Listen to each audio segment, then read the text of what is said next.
Manfaatdormi uchastkavoy? Shunga tushunmayapman-da dorixonada. Bitta E harfni yaramini bir to'g'rilab qo'ygani yaramadilaringmi, hurmatli mutasaddi tashkilotlar? Yo, uxlayapsizlarmi sizlar ham? Xudo, bu kulgili holat emasmi? Davlatimiz rahbariga bo'lgan hurmat shu bo'ldimi?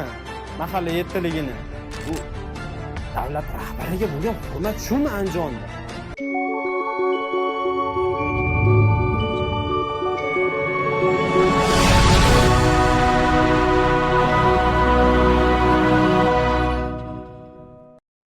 Assalomu alaykum, hurmatli ijtimoiy tarmoq kuzatuvchilari.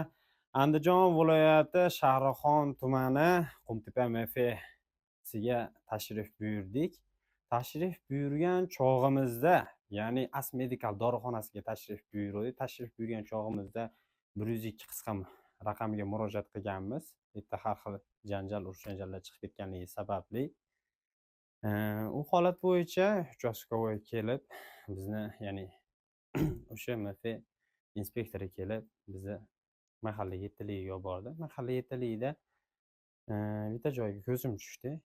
Davlatimiz rahbarining ism familiyasiga ko'zim tushdi. Men shu kulgili holatda mahalla yettiligi bilmadim qayerga qarayapti, yoshlar yetakchisi, hokim yordamchisi, mahalla raisi qayerga qarayapti, mahalla inspektori qayerga qarayapti, bularning rahbari qayerga qarayapti, men tushunmadim. Bu qanchadan beri bu ahvol turibdi bilmadim. Shavkat Mirziyoyevda eni yarimi yo'q-da, bu kulgili holat emasmi? Davlatimiz rahbariga bo'lgan hurmat shu bo'ldimi? Mahalla yettiligini. Ichki ishlar xodimi qayerga qarayapti, hokim yordamchisi qayerga qarayapti, rais qayerga qarayapti? Men tushunmadim. Men shu holatlarga yoshlar yetakchisi qayerga qarayapti? Bu davlat rahbariga bo'lgan hurmat shumi Andijonda? Bu dorixona bo'yicha chiqargan videomiz bo'yicha ham bilmadim, bir o'rganib chiqishmadimi shu holatlarda, men tushunmayapman.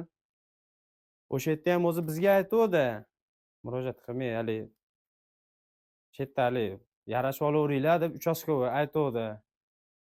Bilmadim, qonun hamma joyda bir xil emasmi yoki uchastkavoy qanday, yo manfaatdormi uchastkavoy? Men shunga tushunmayapman-da dorixonada.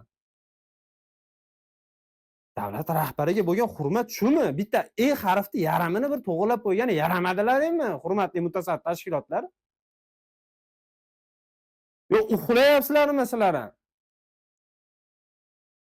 Shu holatlar bo'yicha rasmiy munosabat kutamiz biz sizlardan.